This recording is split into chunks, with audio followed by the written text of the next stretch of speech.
भाई जो गुरु बचन पे डट गे, कट गे फंद 84। तो पवित्र आसमानी पुस्तक मुसलमान नहीं समझे ज्ञान कुरान, इस पुस्तक के ऊपर आज हमारा ये दूसरे नंबर का वीडियो है। यदि आपने पहला वीडियो नहीं देखा है, आपको जरूर देखना चाहिए। वो इस पवित्र पुस्तक की भूमिका है और भूमिका को समझे बिना आप आगे का वीडियो समझ नहीं पाएंगे। तो चलिए शुरू करते हैं आज। बिस्मिल्लाह रहमान रहीम। शुरू करते हैं उस खुदा के नाम से जो आज धरती पर प्रकट है, सतगुरु रामपाल जी के रूप में प्रकट है। क्या कहता है पाक कुरान? मुसलमान भाइयों की जो पाक पुस्तक है कुरान शरीफ, कुरान मजीद, वो क्या कहती है अल्लाह के विषय में, अल्लाह की बंदगी के विषय में, उसकी सच्ची भक्ति के विषय में। अध्याय नंबर 1 क्या कहता है पाक कुरान? बिस्मिल्लाह रहमान रहीम, यानी शुरू खुदा का नाम लेकर जो बड़ा मेहरबान निहायत रहम वाला है। अब एक तरफ तो मुसलमान धर्म के मानने वाले कहते हैं कि बिस्मिल्लाह रहमान रहीम, वो खुदा जो बड़ा मेहरबान है, रहम दिल है। तो फिर ये बकरे क्यों काटे जा रहे हैं, मुर्गे क्यों काटे जा रहे हैं, गायें क्यों काटी जा रही हैं, जीव हत्या क्यों की जा रही है फिर मुसलमान धर्म में? अगर वो अल्लाह इतना ही मेहरबान है, इतना ही निहायत रहम वाला है, तो फिर आप अल्लाह के बंदे इन जानवरों पर रहम क्यों नहीं कर रहे? अल्लाह यदि रहम दिल है तो उसके बंदे भी रहम दिल होने चाहिए। फिर क्यों मुसलमान समाज हरी सब्जियों की तरह जीव हत्या कर रहा है? यानी मुसलमान धर्म को अभी तक उस निहायत रहम दिल अल्लाह के विषय में जानकारी नहीं है। जिस दिन ये भ्रमित विश्व का मुसलमान समाज उस मेहरबान निहायत रहम वाले अल्लाह के विषय में जान जाएगा, उसको पहचान जाएगा, उसकी शरण में आ जाएगा, जो मुर्शिद रूप में धरती पे आता है, आया हुआ है, उसके बाद ये मुसलमान भाई अपना गला कटवा सकते हैं लेकिन किसी जीव का गला नहीं काट सकते। क्योंकि इन्हें पता चलेगा कि हजरत आदम से लेकर हजरत मोहम्मद तक 1,80,000 पैगंबर हो चुके हैं, लेकिन किसी ने भी करद नहीं चलाई, किसी ने भी जीव हत्या नहीं की, मांस नहीं खाया, ना किसी को मांस खाने का आदेश दिया। और मांस खाना मुसलमान धर्म में कितना बड़ा पाप है। अगर आज मुसलमान धर्म हजरत मोहम्मद की शिक्षाओं पर चल रहा होता तो यह गुनाह करने से बच जाता। लेकिन आज एक भी मुसलमान पूरे विश्व का ना तो सच्चे खुदा से परिचित है, ना सच्चे खुदा की सच्ची इबादत से परिचित है, और ना अपने पैगंबर की शिक्षाओं पर चल रहा है। इसलिए मुसलमान समाज पूरी तरह से भ्रमित है। हमारी कोशिश है, क्योंकि हम उस सच्चे खुदा की सच्ची इबादत कर रहे हैं, हम रोज उस सच्चे खुदा के दर्शन करते हैं। वो सच्चा खुदा मुर्शिद रूप में, संत रूप में, सतगुरु रूप में धरती पे प्रकट है। उन्होंने हमें ज्ञान दे दिया, समझा दिया, हर धर्म की पुस्तकों का हमें इल्म बता दिया। इसलिए हम उनसे प्राप्त ज्ञान आधार से आप सभी धर्म से जुड़े भाई बहनों को समझाने का प्रयास कर रहे हैं कि ये समय यदि हाथ से निकल गया, जो मनुष्य जन्म आज आपको प्राप्त है, ये मनुष्य जन्म केवल वो परमेश्वर, वो अल्लाह अपनी सच्ची इबादत के लिए प्रदान करता है। ये अल्लाह ने अपने जैसा शरीर हमें दिया है, स्त्री या पुरुष का। ये हिंदू, मुसलमान, सिख, ईसाई, जैनी, बौद्ध, ये तो हम बन बैठे अपनी छोटी सोच के कारण। हमने इंसानों को धर्म में, जातियों में, संप्रदायों में बांट दिया। परमेश्वर ने किसी को नहीं बांटा। उन्होंने तो माँ के गर्भ से हिंदू को भी वैसा ही बाहर भेजा, मुस्लिम को भी वैसा ही भेजा, जैनी, बौद्ध, यहूदी, फारसी, मंगोली, ईसाई, सबको माँ के गर्भ से जेर में लपेटकर, गंदगी में लपेटकर बाहर भेजा। बाहर नहा धोकर कोई बनिया बन गया, कोई पंडित बन गया, कोई हिंदू बन गया, कोई मुसलमान बन गया। जन्म लेने के बाद उसकी मुसलमानी कर दी, उसकी सुन्नत कर दी तो मुसलमान बन गया। माँ के पेट से तो हिंदू बन के जन्मा था, माँ के पेट से बाहर आने के बाद सुन्नत कर दी तो मुसलमान बन गया। तो ये हमारे अपने पैमाने हैं, उस अल्लाह, उस खुदा, उस परमेश्वर के पैमाने नहीं हैं। उसने केवल एक इंसान बनाया, स्त्री पुरुष, ये धर्म जातियां हमने बनाई है। तो यदि वो अल्लाह जो कहा जा रहा है कि बड़ा मेहरबान है, निहायत रहम वाला है, तो निहायत रहम वाला अल्लाह कभी भी अपनी रूहों के ऊपर, अपनी आत्माओं के ऊपर, जो इन जानवरों के अंदर है, पशु पक्षियों के अंदर है, इनके ऊपर अपने बंदों से कभी वो कर्द नहीं चलवाएगा।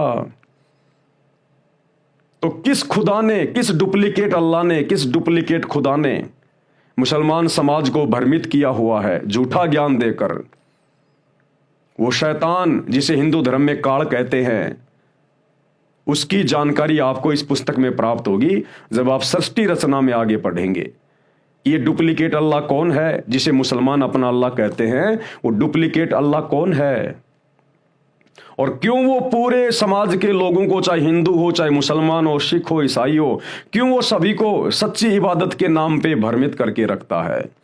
किसी को भी उस ओरिजिनल अल्लाह, वास्तव में जो मेहरबान अल्लाह है, निहायत रहम वाला है, उसकी जानकारी नहीं होने देता। उस डुप्लीकेट अल्लाह ने हजरत आदम से लेकर हजरत मोहम्मद तक को उस ओरिजिनल खुदा की जानकारी नहीं होने दी, जबकि ओरिजिनल खुदा हजरत मोहम्मद को आकर मिले थे, उनको अपना कलमा दिया था, मंत्र दिया था, सच्चा ज्ञान दिया था और उनको अपना लोक भी दिखाया था। वो सातवां आसमान, मुसलमान भाई जिसको जन्नत कहते हैं, वो असल में जन्नत नहीं, वो जन्नत से लाखों करोड़ों गुना ज्यादा उत्तम सुखमय स्थान, वो शतलोक है, शतलोक, जहां 6 दिन में सृष्टि रचकर आसमान और जमीन के दरमियान जो भी उस खुदा ने बनाया, उसके बाद 7वें दिन वो जिस शाही तख्त पे जा विराजा, वो शतलोक है। वो तख्त सतलोक में है, सचखंड में, जिसकी जानकारी मुसलमान भाइयों को नहीं है, ना उनके धर्म गुरुओं को है। तो हजरत मोहम्मद जी को वो ओरिजिनल अल्लाह भी मिला था, लेकिन हजरत मोहम्मद का दुर्भाग्य, कमजोर संस्कार, उसने छोटे और नकली अल्लाह शैतान के दबाव में आकर, काल के दबाव में आकर, उसके डराने से उसने ओरिजिनल अल्लाह की बंदगी को त्याग दिया, ठुकरा दिया और पूरे मुसलमान समाज को उस डुप्लीकेट अल्लाह ने अर्थात शैतान ने हजरत मोहम्मद के माध्यम से ये आधी अधूरी भक्ति के रंग में रंग दिया। तो भाइयों और बहनों, आप लोगों का ये अनमोल मनुष्य जीवन बर्बाद किया जा रहा है शैतान के द्वारा।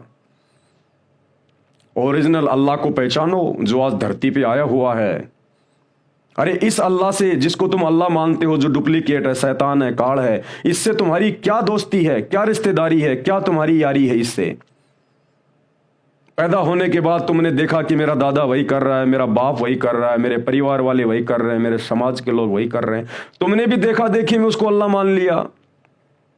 ना उसको तुम्हारे बाप दादाओं ने देखा, ना तुम्हारे रिश्तेदारों ने देखा, ना तुम्हारे पैगंबर ने देखा उसको। फिर तुम किस बुनियाद पे कह सकते हो कि वो अल्लाह है, वो खुदा है, वो रहम दिल है? उसका एक तो काम बता दो जो रहम वाला है, जिसको तुम अल्लाह कहते हो, शैतान को। अगर वो इतना बड़ा रहम दिल होता तो तुम मुसलमान धर्म के लोगों में भी वो रहम भरता। लेकिन आज मुसलमान धर्म में घर घर में मांस हरी सब्जियों की तरह काटा जाता है। तो इससे सिद्ध होता है कि मुसलमान जिसको अल्लाह मान के पूज रहे हैं वो रहम दिल अल्लाह नहीं है। और जब आप इसी पुस्तक में आगे सृष्टि रचना पढ़ेंगे तब आपको बिल्कुल क्लियर हो जाएगा कि वास्तव में वो शैतान कौन है जो आज मुसलमान धर्म में अल्लाह बन के पूजा जा रहा है। जीव हमारी जाति है, मानव धर्म हमारा, हिंदू मुस्लिम सिख ईसाई धर्म नहीं कोई न्यारा। रामपाल दास ये है वो मुर्शीद, वो बाखबर जिसके विषय में डुप्लीकेट अल्लाह ने हजरत मोहम्मद को कुरान शरीफ का ज्ञान देते समय कहा था कि ए हजरत मोहम्मद, तो उस खुदा की पाकी बयान कर जिसने 6 दिन में आसमान और जमीन के बीच में, धरती के बीच में, इसके दरमियान जो भी कुछ था उसने बनाया और 7वें दिन वो शाही तख्त पे जा विराजा। उसकी खबर किसी बाखबर से जा पूछ। सूरत फुरकानी 25 आयत नंबर 58 से 59। तो ये है वो बाखबर सतगुरु रामपाल जी, ये है वो मुर्शीद सतगुरु रामपाल जी। ये स्वयं अल्लाह है, परमेश्वर है, परमात्मा है। इन्होंने ही पूरी कायनात को जन्म दिया है, इन्होंने ही पूरी सृष्टि को रचा है। ये आपको सृष्टि रचना से पता चलेगा और 2028 के बाद पूरी दुनिया को पता चलेगा। और मजबूरी में नाक रगड़ के इस एकमात्र सच्चे अल्लाह सतगुरु रामपाल जी की शरण में भी आना पड़ेगा। तो ये जो नारा है कि जीव हमारी जाति है, यानी अल्लाह ने, खुदा ने केवल जीव बनाया।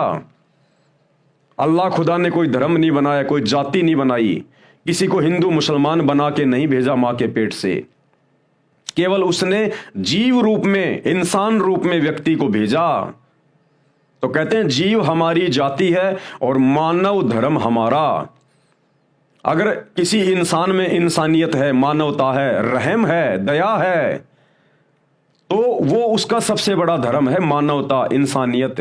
बाकी हिंदू, मुस्लिम, सिख, ईसाई ये कोई धर्म नहीं है, ये तो पंथ है, पंथ जो धर्म के ठेकेदारों ने अपने स्वार्थ के लिए शैतान की प्रेरणा से, डुप्लीकेट अल्लाह की प्रेरणा से इंसानों को आपस में बांटने के लिए शुरू करवा दिए।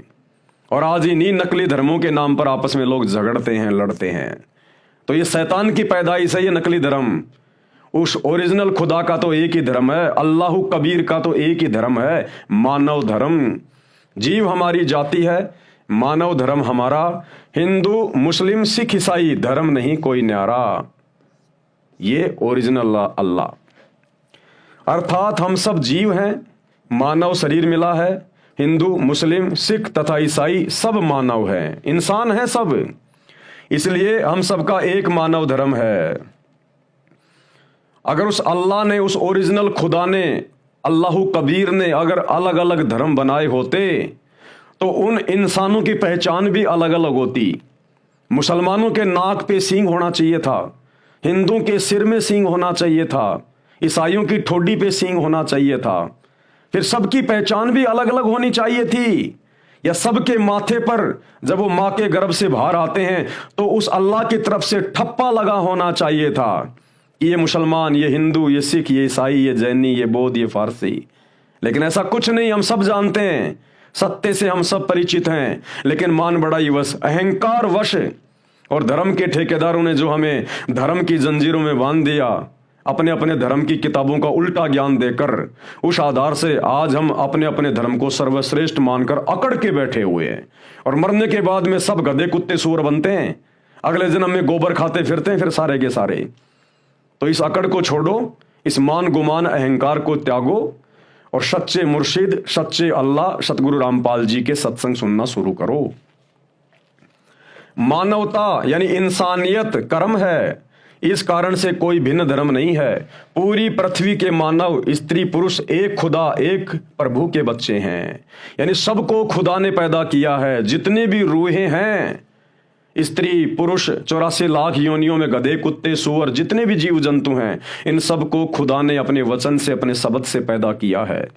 और खुदा ने हम सबको अपने जैसा आकार दिया, अपने जैसा रूप दिया है। खुदा हमारे जैसा है, इंसान के जैसा है। और खुदा धरती पर आया हुआ है, ये हर समय धरती पे रहता है। लेकिन वर्तमान का समय उस खुदा के द्वारा निश्चित किया हुआ है मोक्ष के लिए, आत्म कल्याण के लिए, सदा सदा के लिए, इस काल के गंदे लोक से छुटकारा प्राप्त होने के लिए।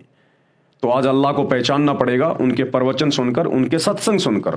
भाई जो गुरु बचन पे डट के, कट गे फंद 84 के, कट गे फंद 84 के, कट गे फंद 84 के।